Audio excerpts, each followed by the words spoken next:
formadas por um único elemento. São meras modificações de uma substância primitiva. Então, ele está dizendo que essas substâncias, elas são, por mais simples que seja, existe um elemento antes dela. Se ele considerar o carbono, por exemplo, como átomo, o nitrogênio como átomo, não como substância, não formando moléculas, ele está dizendo que o átomo ainda é o derivado dessa substância primitiva. Na impossibilidade em que ainda nos achamos de remontar, a não ser pelo pensamento, a essa matéria primitiva, esses corpos são para nós verdadeiros elementos. Elemento vem de elementar, mais simples. E podemos, sem maiores consequências, tê-los como tais, até nova ordem. O comentário que ele fez lá é esse. Este princípio explica o fenômeno conhecido de todos os magnetizadores e que consiste em dar-se, pela ação da vontade, a uma substância qualquer, a água, por exemplo, propriedades muito diversas. A água que a gente chama de fluidificado, correto, é magnetizada. Um gosto determinado e até as qualidades ativas de outras substâncias. Desde que não há mais de um elemento primitivo e que as propriedades dos diferentes corpos são apenas modificações desse elemento, o que se segue é que a mais inofensiva substância tem o mesmo princípio que a mais deletéria. Ele está falando que a água que mata a sede tem o mesmo princípio de formação do que, por exemplo, o arsênico, que mata, né, que é veneno. Assim, a água que se compõe de uma parte de oxigênio e duas de hidrogênio se torna corrosiva, duplicando-se a proporção de oxigênio. Aqui ele está falando da água e da água oxigenada, que ela tem propriedade corrosiva. Dentro do corpo humano, ela tem uma propriedade muito forte de destruição das moléculas orgânicas. Então, nós temos enzimas no corpo especializadas em destruir a água oxigenada, que é a peroxidase. E temos outras enzimas também, como a superóxido dismutase, a glutationa, e outras enzimas especialistas em evitar a formação de água oxigenada dentro do nosso corpo, para evitar a mutação no DNA. Transformação análoga se pode produzir por meio da ação magnética dirigida pela vontade. Ele está dizendo que pode ocorrer uma transformação de uma substância em outra por meio da ação do pensamento do indivíduo, que é uma transmutação, que era o sonho dos alquimistas, né? Só que o sonho dos alquimistas era transformar qualquer coisa em ouro. Para explicar isso aqui com mais detalhes, vamos sair daqui, ó, dessa apresentação, e vamos para uma apresentação aqui no tablet.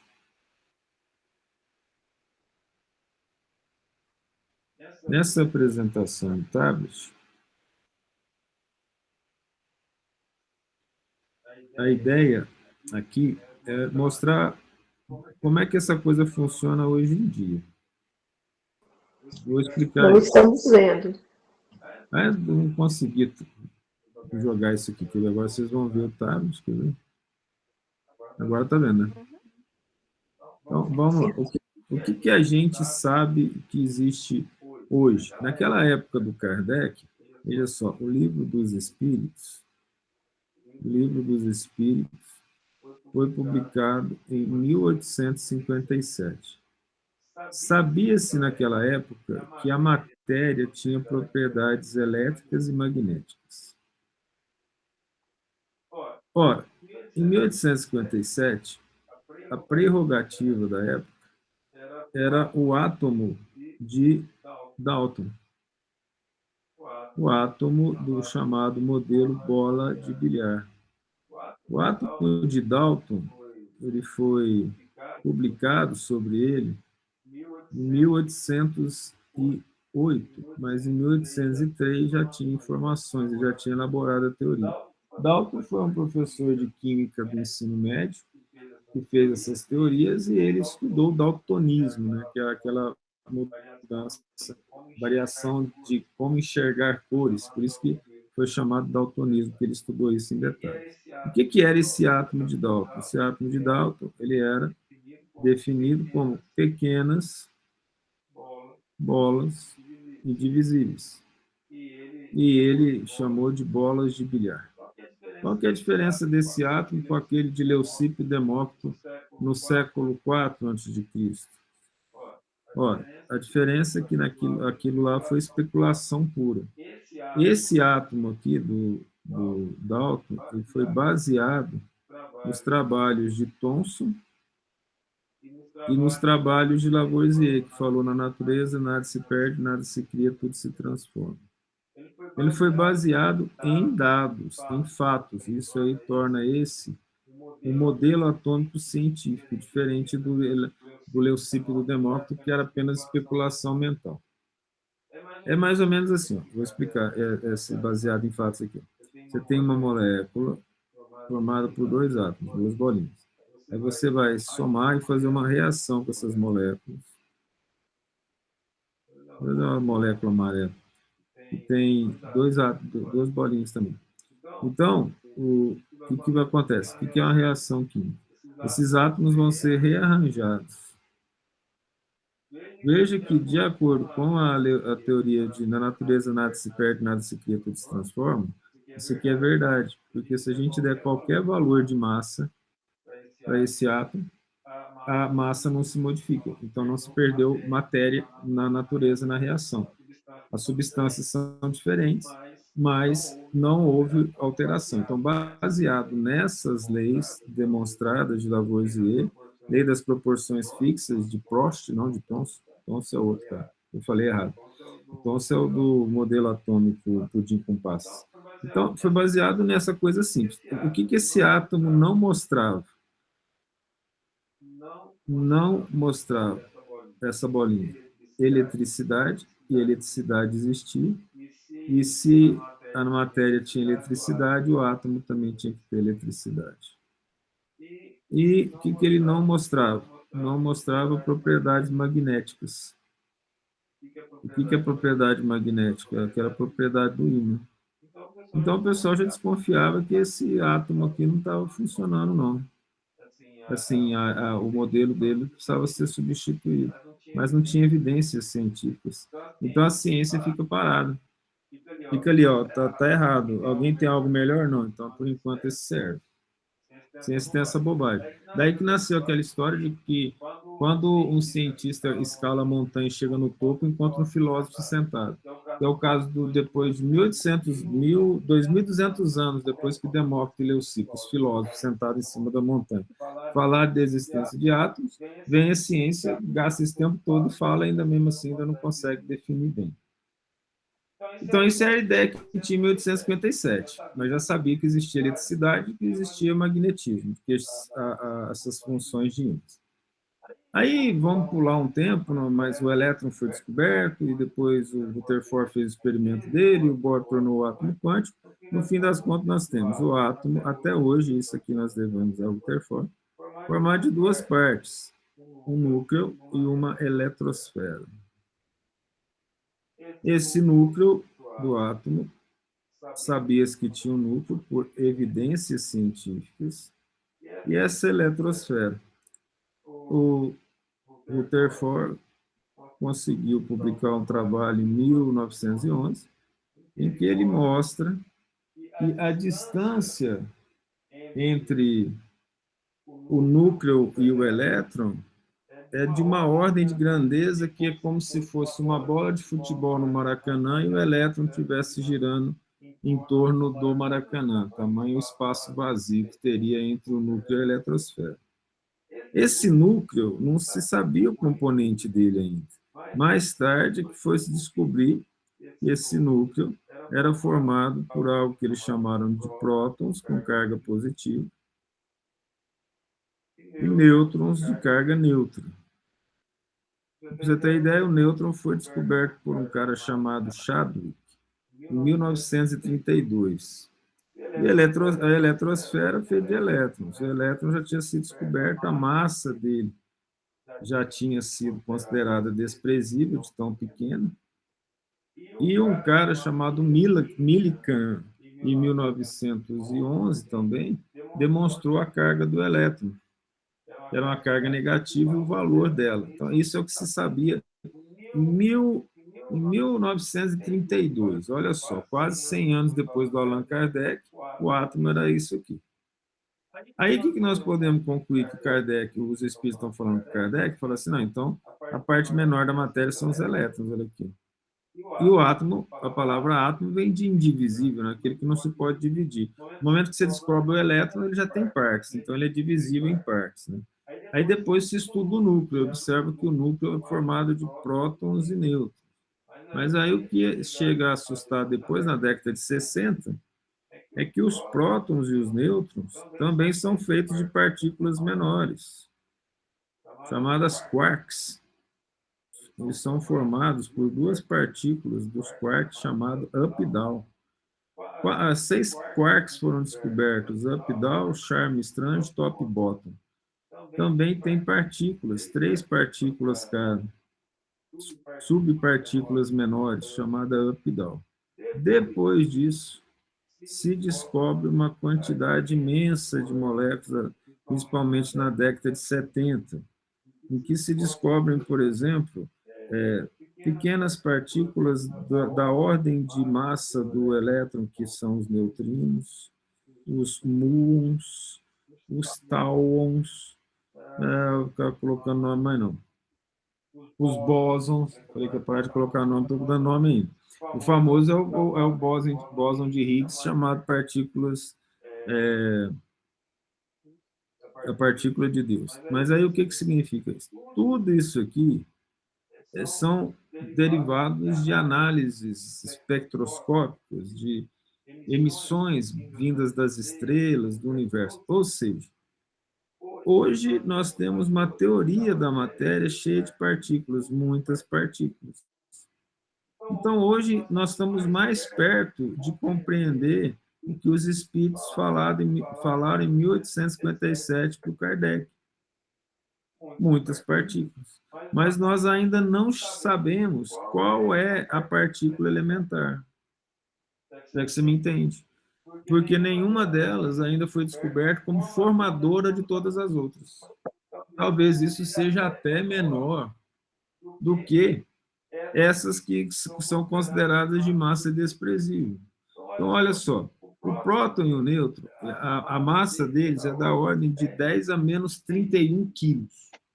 10 a menos 31 significa que tem, antes do 1, 31 zero. 0,00001 quilo. É pouco demais. Mas um elétron, por exemplo, ele tem a massa 1 sobre 1840 e 38, eu vou colocar por 40, a massa do nêutron. De um nêutron, por exemplo. Isso aqui é a massa do elétron, ou seja, ele ainda é da ordem de 10 a menos 35. É muita coisa. De, assim, quase não tem sentido para nós essa falta de massa. Ele viaja a 99% da velocidade da luz. Entre essas partículas, talvez a mais famosa sejam os fótons, que o Einstein considerou como sendo partículas da luz que sofrem a ação da gravidade, também que é desprezível. Então, aquilo que foi falado na questão 33 por Kardec, em 1857, foi descoberto mais de 100 anos depois, ainda nós não chegamos ao que eles disseram. Mas a gente tem que tomar muito cuidado quando o espírito fala, o espírita, né, fala que o espiritismo está acima da ciência. Nós estamos na fase filosófica, nós estamos falando da existência lógica de partículas menores, mas ela não está demonstrada. Quando a ciência demonstrar, aí o Allan Kardec que vai estar sentado no topo da montanha esperando os cientistas chegarem, entende? Mas no momento ela é filosófica. Mas aqui é só para vocês terem uma ideia do funcionamento disso. Então, aqui também tem que tomar cuidado quando se fala assim, oxigênio, O2. Isso aqui, o gás oxigênio, é uma molécula. Essa molécula ela é formada por átomos de oxigênio, que a gente representa por O. Então, tem esse átomo de oxigênio ligado a esse outro átomo de oxigênio, duplo. Esse aqui é o átomo. Então, os dois átomos se ligam. Essa molécula aqui é chamada de substância simples. Ela é uma substância formada por átomos iguais. Né? Assim também o carbono, não vamos entrar nesses detalhes da química, e nesse caso da química mesmo. Tá? Mas qual que é a ideia? O que o Kardec falou? O que forma esse oxigênio? E forma a água, por exemplo. Aí ele chama a atenção o seguinte: ó, a água que tem um oxigênio, eu estou representando certinho, mas nós não precisamos explicar isso não, tá? Que tem um oxigênio e dois hidrogênios. Se colocar outro oxigênio nela, ela forma uma estrutura. Na época ele não sabia disso não. Na época ele não sabia da existência disso, que é o chamado H2O2. Esse H2O2 é a água oxigenada. Essa água oxigenada, H2O2, tem um forte efeito oxidante e destrutivo. É bastante destrutivo.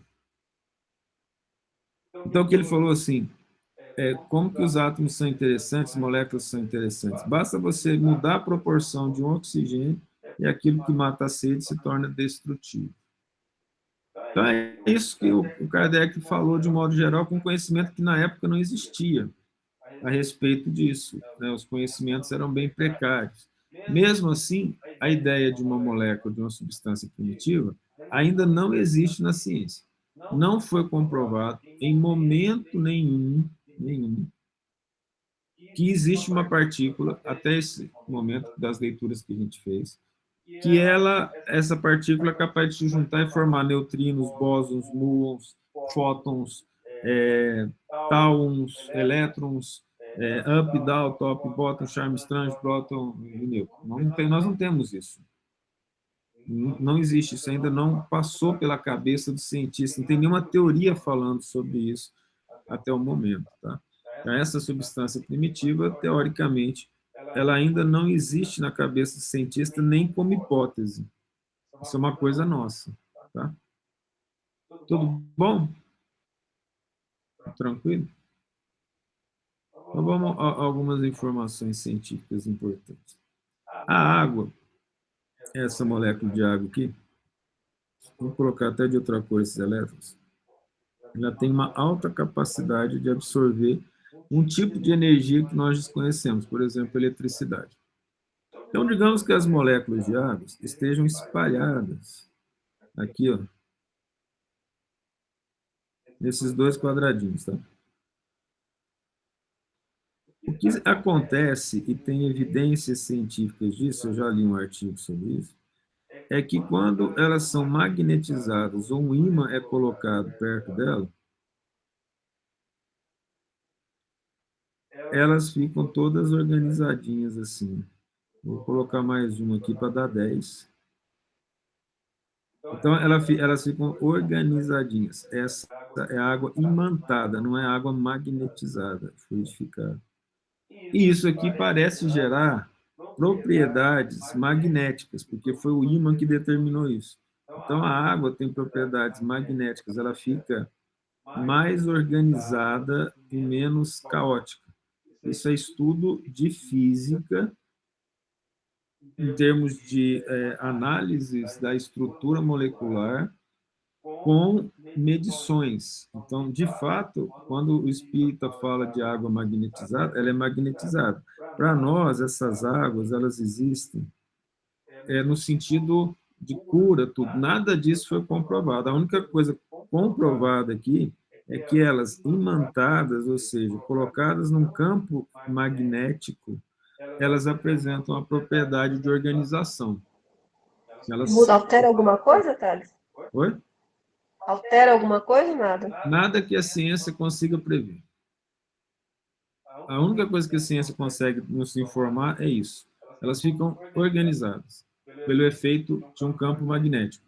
A partir daí, nada a ciência fala. Ela não fala que isso melhora as propriedades da água, que melhora, que ela fica mais palatável, menos palatável, até porque para nós humanos a água não tem gosto. Algumas pessoas assim mais místicas, espíritas, que sabem disso, é que começam a usar isso como se fosse uma prova. Mas não é, em termos científicos. Ela apenas, a ciência consegue mostrar que ela fica mais organizada. E aí tem várias discussões sobre isso, mas o que nós temos já é uma base de que algo se altera. Porque os fluidos dos espíritos sobre a matéria, eles são imperceptíveis para os aparelhos da ciência, mas não são imperceptíveis para o aparelho mental de alguns médiums, que veem as vibrações, veem as cores, que é uma realidade. Então, aí, quando o Kardec fala isso, fala assim, ó, magnetizadores sabem dessa propriedade. Por quê? Porque a água magnetizada, algumas vezes, ela muda o sabor. Isso eu já experimentei. Eu já, tomando água fluidificada, eu já senti um gosto de menta nela. Já senti gosto de raiz amarga na água magnetizada, né? Que a gente chama de erradamente fluidificada. De fato, ocorre isso, eles já sabiam. O Kardec considerou isso como uma transubstanciação.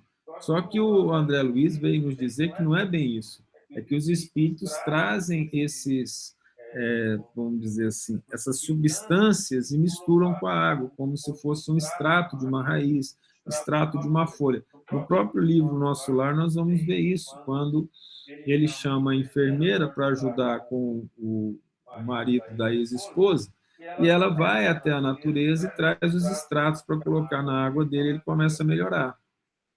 Vocês lembram disso? Então, já não é bem essa questão. Kardec não é bobo, ele não falou que ocorre transubstanciação, fui eu que falei, que é uma hipótese, evidentemente, que a gente está aqui tá conversando, né? Entende? Até aqui, assim, a intenção não era aula de química, né? A intenção é só a gente nos colocar numa situação para a gente tomar também muito cuidado, porque a gente recebe informação filosófica baseada em lógica que não corresponde a verdades científicas. Porque os espíritos, eles não vão nos dar informações para que a gente não trabalhe. Está lá no capítulo 25 do Evangelho segundo o Espiritismo. Buscar e achareis. E Kardec comenta sobre o trabalho, que fala que os espíritos não vão dar para nós, sem que a gente mereça, informações que a gente não vai trabalhar. Então, os espíritos não vão transformar ignorantes em sábios, pobres em ricos, com informações privilegiadas. Se há uma tentativa disso, não são bons espíritos. Tá? Tudo tranquilo? Tudo. Então, tá bom. Qualquer coisa aí que precisar em relação, se tiver qualquer dúvida, é só falar. Que a gente para e comenta, tá bom? Agora, não precisamos mais aquela outra parte, vamos voltar para o livro mesmo aqui. Então, o que o livro fala? 33A.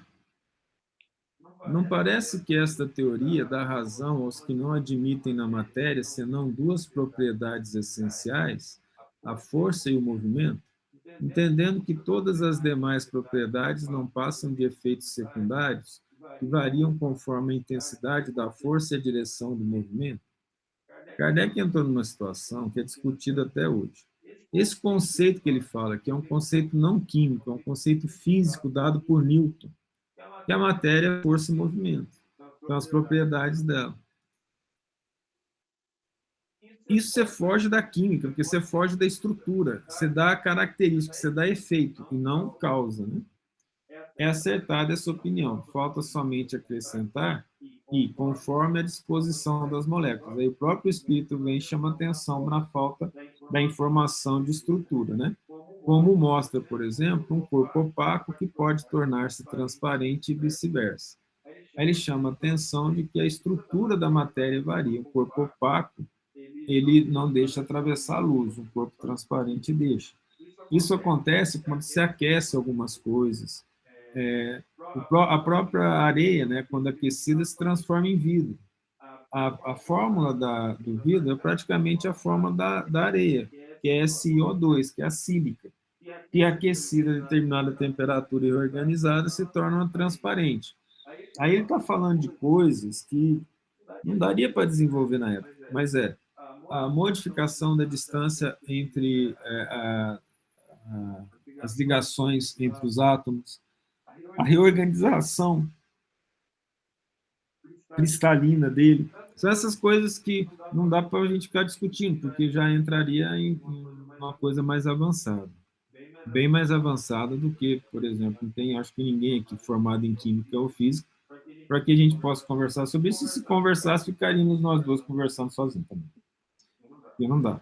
Então, assim, é uma questão de busca, né? Mais cedo ou mais tarde nós vamos aprender sobre isso, mas no momento não compensa falar dessas coisas, não faz sentido falar dessas coisas, não é mesmo? Não faz sentido ficar falando dessas partes físicas mais profundas, mas o que ele quis dizer é, tá bom, força e movimento, características da matéria, ele não pode negar. No entanto, você esqueceu de falar da estrutura dela. Aí, quando ele comenta sobre estrutura, vem a química inteira. A que a gente conhece e que a gente não conhece. Por trás dessas informações, tá certo? Podemos ir? As moléculas têm forma determinada? Certamente as moléculas têm uma forma, porém não sois capazes de apreciá-la. Nos livros do André Luiz, nós vamos ver que o Alexandre, no livro, eu esqueci o nome, Mundo Maior, eu acho, Mundo Maior, ele põe a mão na cabeça do André Luiz, na testa, e o André Luiz começa a enxergar as moléculas da célula, as macromoléculas. São moléculas gigantes em relação ao oxigênio, à água, esse negócio todo. Então, ele mostra lá que o André Luiz tem um poder de enxergar a célula, os tecidos, a cor dos tecidos, as energias. O Alexandre, o mentor dele, tinha capacidade de enxergar as proteínas, os açúcares de dentro da célula e o metabolismo, os ribossomos se moverem. Se nós formos, então, continuar nessa análise, nós teremos espíritos capazes de enxergar os átomos, o núcleo do átomo, os elétrons. Então, se esse aqui fala que tem forma, eu acredito, ele tem forma. Obviamente que essa forma, ela não é pré-definida como o próprio modelo do átomo bola de bilhar, não vamos achar que todo átomo parece uma bola dura que vai ricochetear nas coisas. Essa forma é constante ou variável? Constante é das moléculas elementares primitivas. Então, ele está dizendo que a forma daquelas moléculas que vão formar as outras moléculas, elas são fixas. Variável nas moléculas secundárias, que praticamente são todas as que nós conhecemos. E, de fato, é isso, né? Que mais não são do que aglomerações das primeiras. Porque o que chamais molécula, longe está da molécula elementar, ou seja, daquela que forma todas as coisas. Eu vou ver se eu consigo abrir aqui. Abrir, eu vou abrir, mas eu vou colocar aqui vídeo de movimento vibracional das moléculas. Deve ter um vídeo disso. Vou pedir aqui o vídeo. Está aparecendo o vídeo. Eu vou mostrar para vocês. Então, vou sair aqui desse. Espera aí. Tem que tirar isso daqui. Para vocês entenderem o que foi falado aqui. Essa não é essa, não. Não tá dando pra ver, não. Não é porque eu não coloquei ainda, porque eu não sabia que ia aparecer. A última vez apareceu um gordo. Eu que não vou entrar nessa. Como fazer jejum intermitente? Você viu lá? Apareceu aqui por causa desse aplicativo, como fazer jejum. Eu não preciso passar por uma coisa. Ele também não deu certo, não. Eu quero que mostre uma vibração de molécula. Ah, achei. Essa aqui. Agora eu vou mostrar para vocês.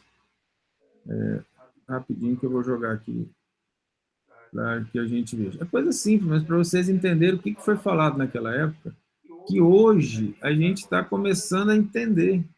Esse aqui é uma molécula, pode ser água, olha só. Um oxigênio e 2 hidrogênios. Aí o que ele está mostrando? As moléculas, eles não param. Os hidrogênios se movimentam, as ligações se movimentam, os átomos se aproximam uns dos outros, e essa molécula, além disso, ela vibra em todas as direções. Ela não está parada nunca. Então, como é que você fala que a forma dela pode ser definida? Não é porque ela muda ao longo do tempo. Se a gente visse várias moléculas de água desse mesmo formato, uma perto da outra, elas também estariam se movimentando. Então, a água é chamada de aglomerado oscilante, né? E as moléculas não param de se movimentar. Entenderam a questão? Então, veja que, de novo, nós estamos aqui colocando uma situação em que foi falado em 1857 e que hoje, né, mais de 100 anos depois, ela está comprovada pela análise. Ninguém viu esses átomos, essas moléculas, mas só pode chegar a essa conclusão. Okay? Tudo bem? Então, é só informação geral aqui, não é nada de muito assim interessante. O espaço universal. O espaço, aí ele vai falar agora de espaço universal, ou seja, vai falar de universo. Nós estamos saindo da quântica e entrando na relatividade. Até hoje, a relatividade e a quântica não tem ponto de contato. A relatividade fala sobre a geometria do espaço, e a quântica fala de moléculas pequenas e das suas propriedades. As pessoas chamam quântica e relatividade como se fosse a mesma coisa ou tivesse alguma coisa entre elas. Não tem. Não tem, tá? Pelo menos até o momento. Na verdade, esse é o sonho dos físicos, poder juntar isso. Espaço universal. O espaço universal é infinito ou limitado? Infinito. Supõe-se no limitado. Que haverá para lá de seus limites? Veja só, aqui ele está brincando com a gente. Né? Infinito. Ah, então não tem fim. Não, mas é limitado. Meu filho, decide. O que ele quer dizer com isso? Ele é infinito porque ele também não teve começo. E não vai ter fim. Por que ele supõe limitado? Aí ele está entrando no outro conceito. O espaço em que Deus está criando, ele tem um limite. Mas além desse espaço, pode-se dizer que não há espaço? Então nós não temos condições de entender bem isso. Aí ele fala, né? Ele, sabendo disso, fala, isso te confunde a razão, bem eu sei. No entanto, a razão te diz que não pode ser de outro modo. O mesmo se dá com o infinito em todas as coisas. Não é na pequenina esfera em que vos achais que podereis compreender. Então, a nossa compreensão do universo vai evoluir infinitamente. Eu não sei como é que eu enxergo essa última frase, se é de esperança ou de desespero. Mas, de qualquer forma, está falado, vamos achar que é esperança, porque são bons espíritos, não é mesmo? Essa pequenina esfera, ele se refere à Terra? É. E agora, você acha que é esperança? Aí o Kardec comenta: supondo-se um limite ao espaço, por mais distante que a imaginação o coloque, a razão diz que além desse limite alguma coisa há, e assim gradativamente até o infinito, porquanto, embora essa coisa, alguma coisa fosse o vazio absoluto, ainda seria espaço. Esse foi o raciocínio colocado que o Kardec entendeu em relação ao infinito do espaço. O vácuo absoluto existe em alguma parte do espaço universal? O vácuo seria a ausência de tudo, tá? Ou seja, o nada. Não, não há o vácuo. O que te parece vazio está ocupado por matéria que te escapa aos sentidos e aos instrumentos. E aqui vem essa descoberta da final da década de 70, início da década de 80, da chamada matéria escura do universo. Mas o que é isso? Olha, ele fala isso de novo em 1857. Né? Então, o que significa essa matéria escura do universo? Essa matéria escura do universo é uma descoberta de algo que ninguém nunca viu.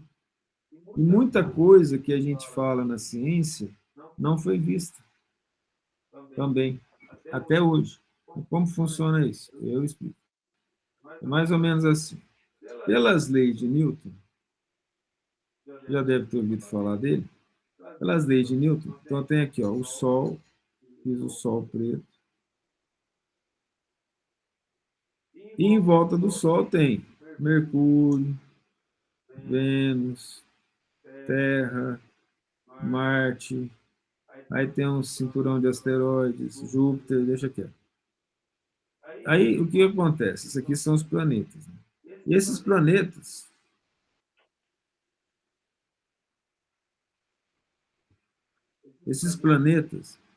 formam órbitas em torno do Sol. As órbitas são elípticas, de acordo com Kepler. eles dão a volta mais ou menos, devia ser elíptica. Eu nunca consigo fazer um círculo perfeito. Quando eu for fazer uma elipse, sai um círculo quase perfeito. Isso aí chama lei de Murphy. Mas aqui tem outra aqui, vamos fazer essa aqui mais elíptica, assim, no caso da Terra. Então, o que acontece? Existe uma fórmula chamada de força gravitacional, que ela é igual a uma constante gravitacional chamada de G, que multiplica a massa de um planeta ou de um corpo vezes a massa do outro corpo, dividido pela distância ao quadrado. Essa é a força gravitacional. Então, essa força gravitacional, ela determina a força, não é só isso, mas aqui só fazendo essa relação, com que o Sol atrai Marte, isso aqui não é Marte, não, isso aqui é Vênus, e Vênus atrai o Sol. É proporcional à massa. Essa aqui é a força gravitacional. Mas se ele atrai, por que então que ele não cai? Por causa dessa questão da chamada força centrífuga. Essa força centrífuga tende a fazer com que ele saia em linha reta. Também não vamos entrar em detalhe, mas só falando isso aqui por cima. Aí, o que acontece em relação a isso aqui? O que eles descobriram?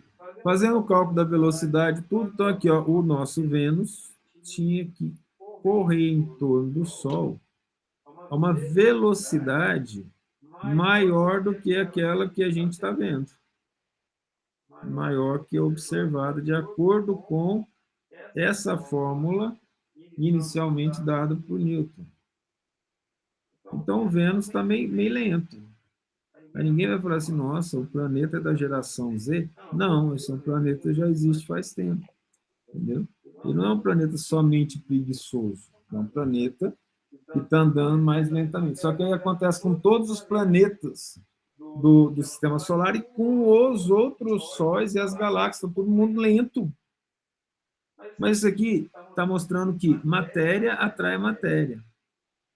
Ninguém nunca viu, mas falaram, a única explicação para isso é que existe alguma coisa que está atraindo esse planeta, deixando a força do Sol mais fraca. Essa matéria que atrai esse planeta é uma matéria que está espalhada e impermeada em todo o universo, chamada de matéria escura. Ninguém nunca viu, nunca foi detectado, os instrumentos não detectaram.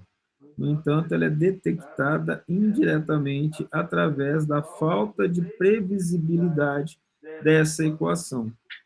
Entendeu como funciona?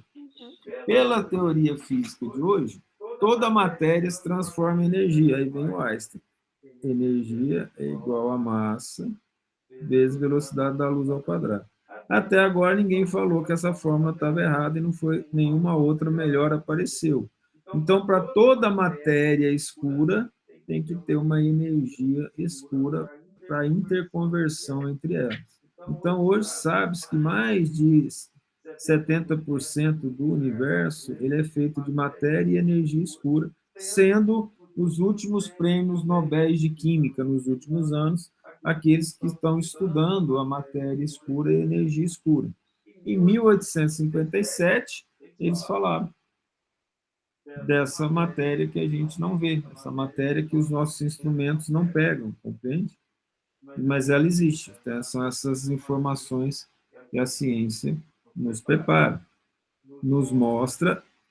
Olha, se não der para acreditar no espiritismo pelo amor ao próximo e pela caridade, que é o essencial, não tem jeito de fugir, porque não tem, para quem gosta de ciência, não tem nenhuma religião ou seita que associa Deus à ciência como espiritismo.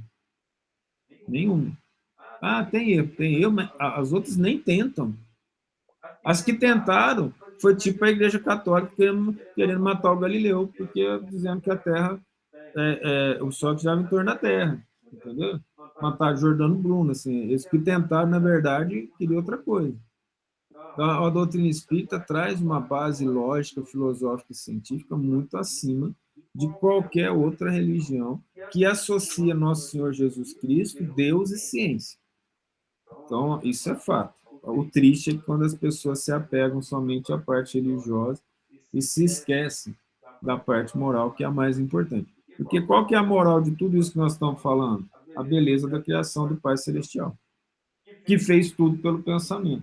A gente mesmo não prepara os estudos, não, mas os espíritos ali ficam pegando a nossa ignorância e induzindo a gente a falar umas coisas, né? O estudo de domingo foi sobre pensamento. Agora, o que a gente está vendo que não seja materialização do pensamento divino? Entende?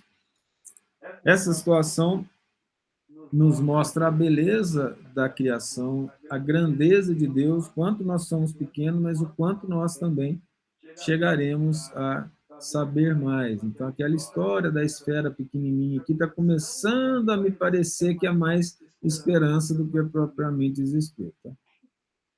Ok?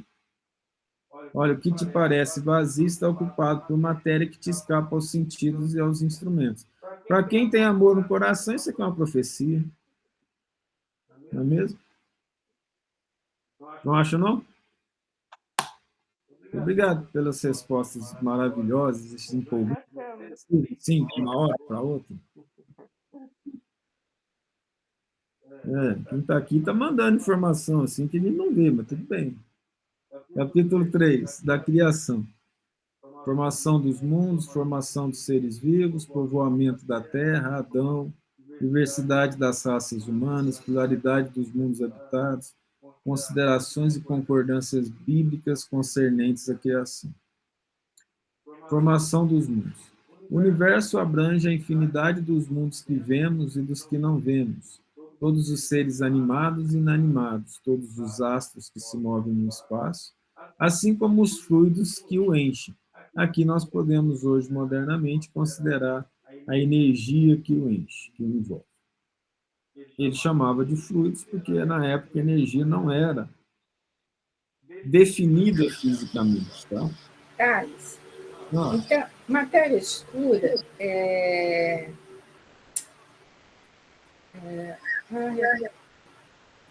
eu não consigo lembrar da palavra que eu queria dizer.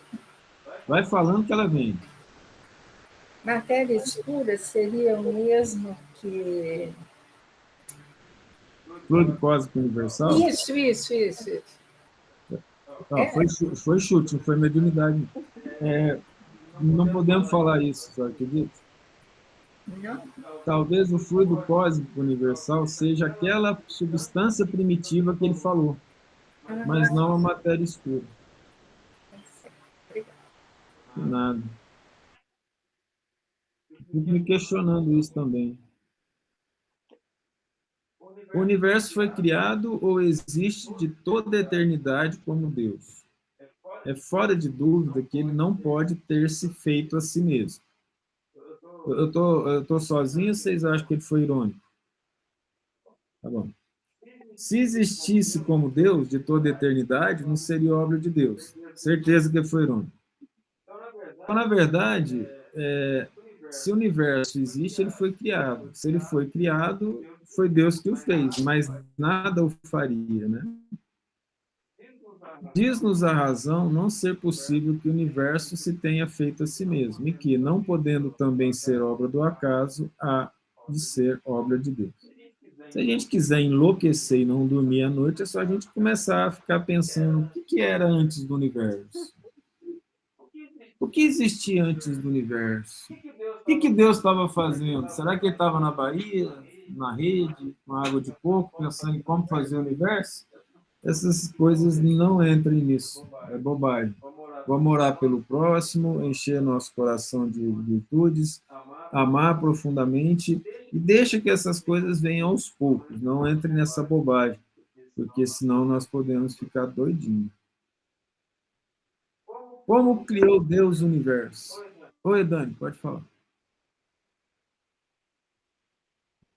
Não, nada. Para me servir de uma expressão corrente, direi, pela sua vontade. Nada caracteriza melhor essa vontade onipotente do que estas belas palavras da Gênesis. Deus disse: faça-se a luz, e a luz foi feita. Pelo pensamento.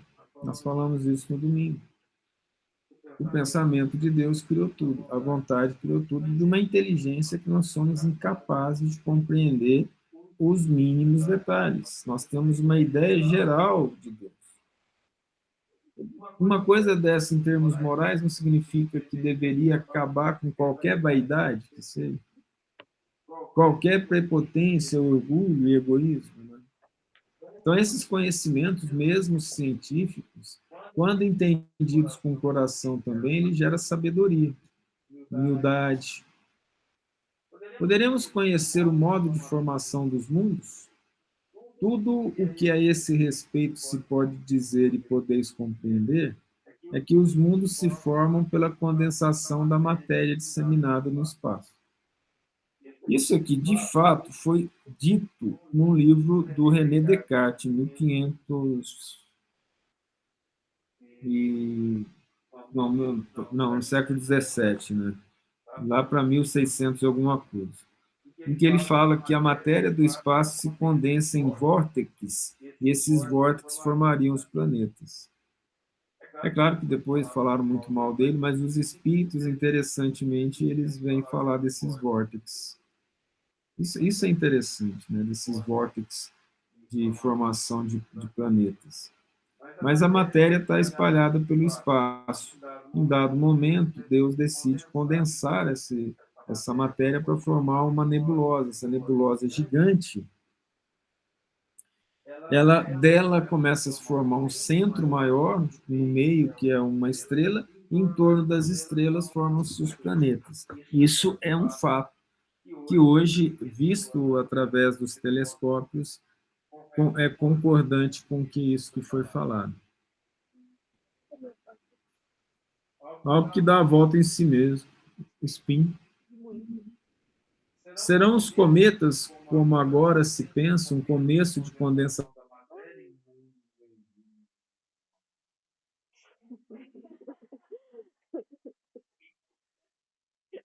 Acabou. Vou avisar aqui. Não, eu vou